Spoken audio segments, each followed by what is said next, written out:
Hey guys, how's it going? It's Danconia and welcome back to Overwatch.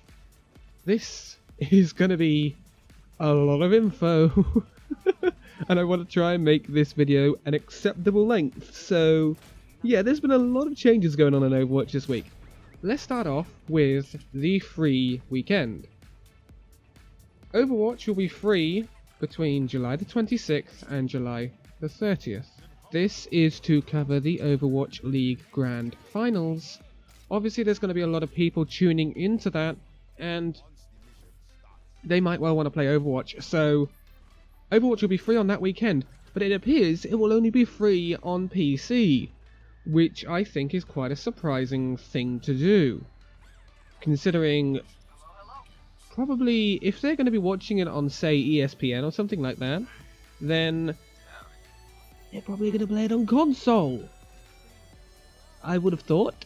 Because if you play Overwatch on PC, you're probably going to watch it on Twitch. But hey, free weekend of Overwatch, July 26th, July 30th. Get in, play the game if you don't already. Now,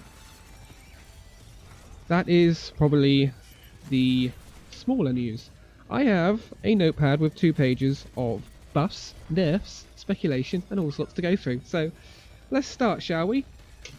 Overwatch has got a big problem with the double snipe in the meta. Well, Widowmaker and Hanzo have received nerfs. Not buffs, sorry, not buffs. Nerfs. Widowmaker's grapple now has a cooldown of 10 seconds instead of 8. Quite a substantial nerf. It's something that Widowmaker probably has needed for a long time, because Widow's only weakness should be, as a sniper, her inability to get out of situations quite well. Because Widowmaker obviously is a backline hero. She won't be in the fight. And so Widowmaker shouldn't have too much mobility to get out of situations. This will nerf her ability to get out of those situations somewhat, make diving on her easier. But of course, she still does the same amount of damage, so it's not too much to worry about if you're a Widowmaker main. Hanzo.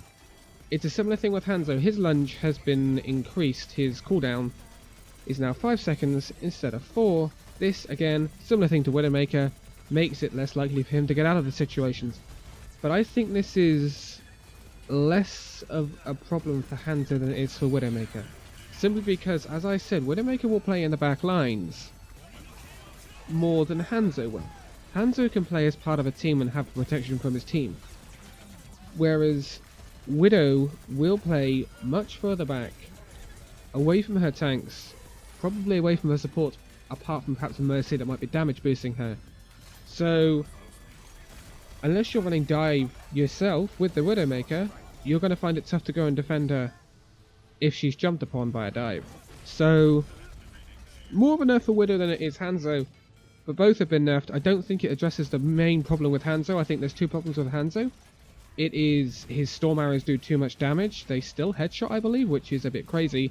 And his ult charge is too much. But hey, that's still there for now. Okay, next we're going to talk about Zarya. Zarya is obviously heavily part of the meta now because of her Graviton Surge, and the fact that Hanzo is pretty prevalent and Dive has been nerfed in the previous patches. But Grav is too strong according to the devs. Grav has been nerfed. Graviton Surge is now has a 2 meter shorter radius, so it's not going to pull as many people as a wider radius into that grab. Quite a substantial nerf to Zarya, actually. And Zarya is one of those heroes that can teeter on the edge of becoming not played at all or played a heck of a lot. At the moment she's in that heck of a lot stage. Will this make a massive difference? I think it depends what map you play Zarya on, to be quite honest with you. If you play her on a bit more of an open map, then yeah, you will notice this difference quite substantially. But if you're playing on a more enclosed map, like say Lijiang Tower Control Center, perhaps even I was about to say Hanamura, that's not what I'm looking for. I'm looking for Temple of Anubis. Then you will see less of a problem.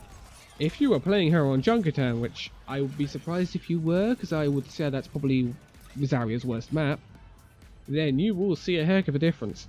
But yeah, so less people should be caught in grabs, less chance of that Q meta destroying your whole team, but it's still going to be quite prevalent, I would assume. But Zarya has also had a buff, and this is to her energy. Obviously, as we know, she uses her shields to gain energy and do more damage. That energy will now last longer. It will not dissipate as quick. This in turn allows Zarya to do more damage. So it's kind of... I believe they did this a while ago, I can't remember with what hero it was. It's taking away from one and giving to the other, if you see what I mean. So Zarya can do more damage, but she doesn't have that wombo combo. This doesn't have as big as of a wombo combo appeal, right? So that's the changes for Zarya. Now I've got to go through nearly every support hero, so this should be fun. Anna has had a buff to her ultimate, Nano Boost. Nano Boost obviously was an offensive ultimate that gave a hero a boost to their damage and reduced the amount of health they lost, etc. It will now give you a 300 HP bonus if you are low on health. So pretty good if you want to put on a Reinhardt with, say, 200, 300 health. He'll be back to full-ish health, and it can save one of your heroes from death, basically. Say your Widowmaker's been jumped upon, you have Nano Boost, she's almost dead, you can Nano Boost her. She won't die. So yeah, that's a pretty significant change, and I think it's a needed one. The big problem with Anna is her healing does not penetrate barriers, so it does not make her as good as Mercy, or even Moira, because Moira can throw orbs. The big thing for Anna's kit, I think, is the biotic nade, and I don't think that'll ever change, and in certain situations Anna is good for that. When you have a rolling team, as you do at the moment with Reinhardt, Zarya and all that, when they're all together, it's very good to land a biotic nade on them.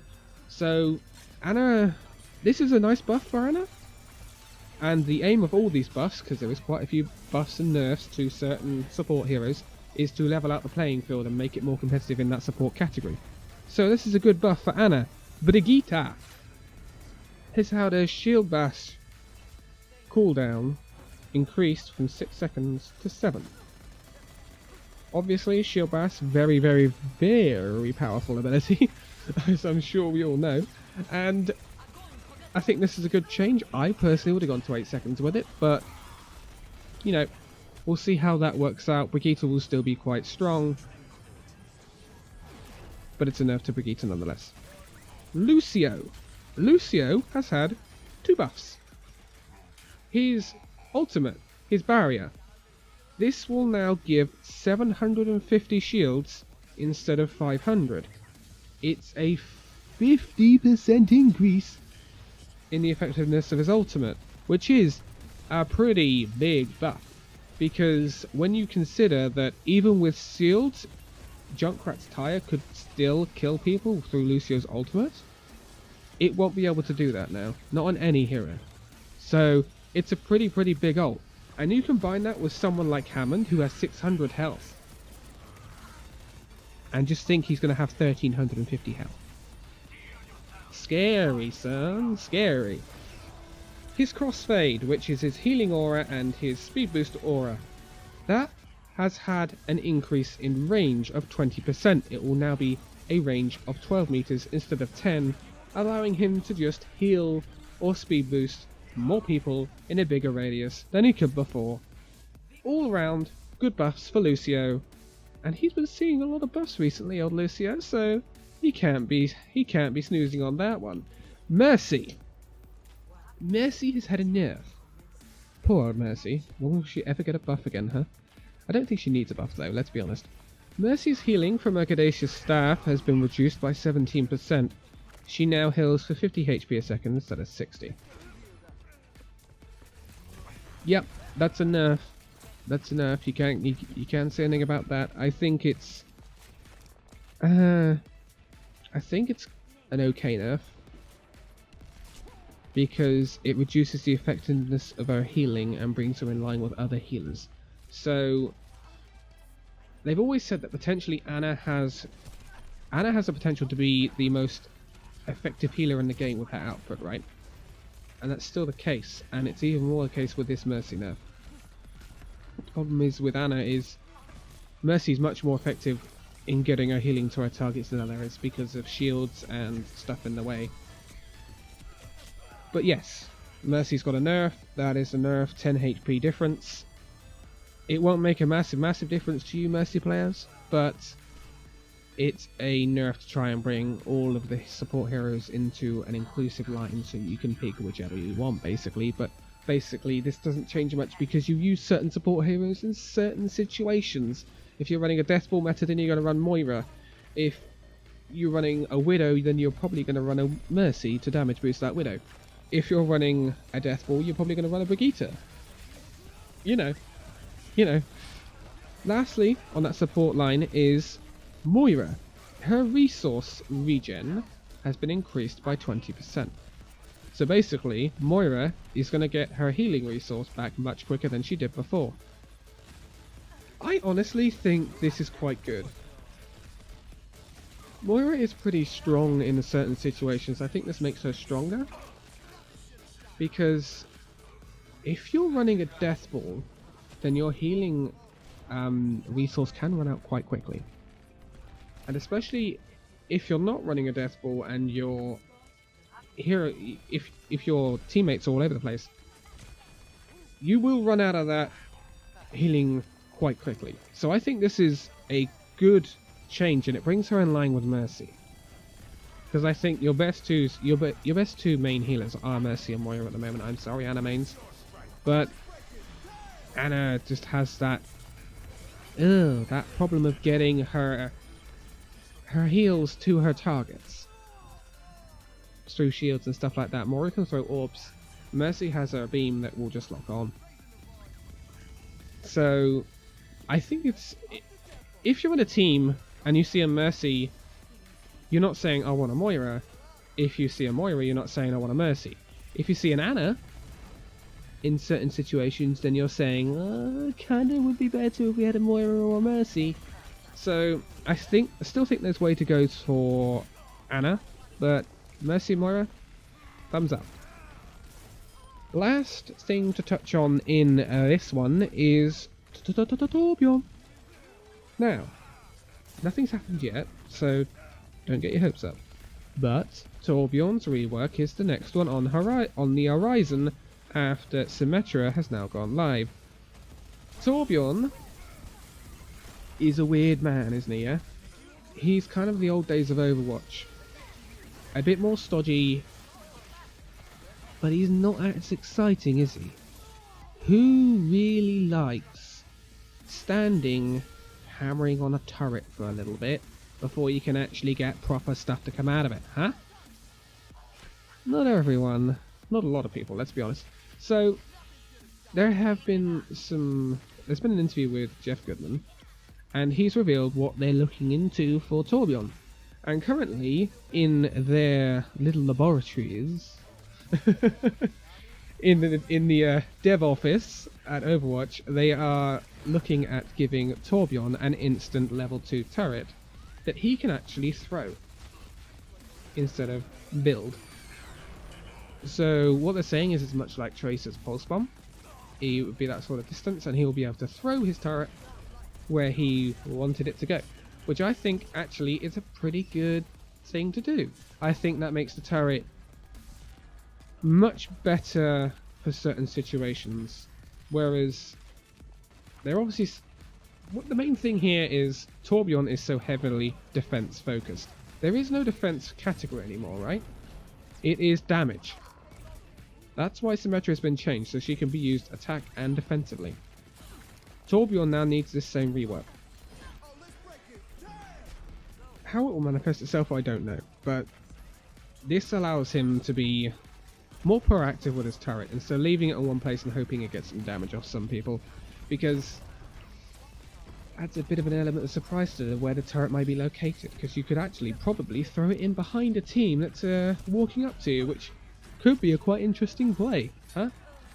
If you can damage from the front and the back, then it kind of renders Reinhardt's shield a bit useless, but we'll see how it manifests itself. Also, Torbjorn's ultimate, Molten Core, just turns him into the Hulk, basically, doesn't it? Let's be honest. That currently on their servers no longer exists. Apparently they fiddled around with it, tried to make it affect only the turret, tried to make it only affect Torbjorn, give him infinite ammo. They couldn't get Molten Core to actually feel good to use. So basically they've removed Molten Core from their servers and they're trying to rebuild Torbjorn a new ultimate. Which we all saw what happened with Symmetra, so goodness knows what we're going to get, but it should be fairly interesting. But that is still quite a way away, because I wouldn't expect to see that until BlizzCon time, to be quite honest with you. And that's November.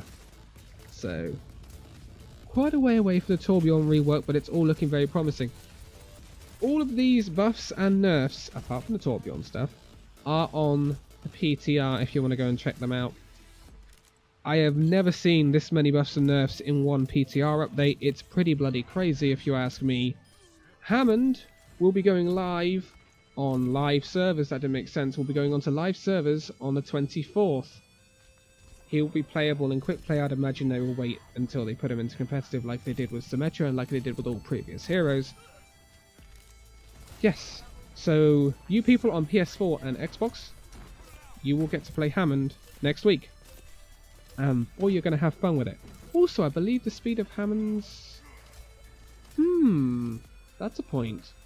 I believe the speed of Hammond's ball has been reduced. His grapple has been reduced. I think it's down from 22 to 20. I think. Yes. Grappling core movement speed reduced from 22 meters per second to 20 meters per second. So Hammond has actually had a nerf. Although it's not really a massive nerf. But Hammond's spinning ball thing is quite ridiculous, as you lot will see if you haven't played him yet when he goes on live server next week. But that's going to be it for this one. It's been a bit of a longer one. It's been a lot to talk about. But we got through it, and these buffs and nerfs could change a lot of things for a lot of heroes. So who knows? I think the biggest unknown is what might happen to Zarya. Because Zarya is a bit of a on-off hero and slight adjustments can cause her to fall out of the meta quite substantially, but we'll see when that goes to live. But for now, thank you guys so much for watching the video. If you liked it, give it a like, subscribe if you're new, and I'll see you in the next video. See you then.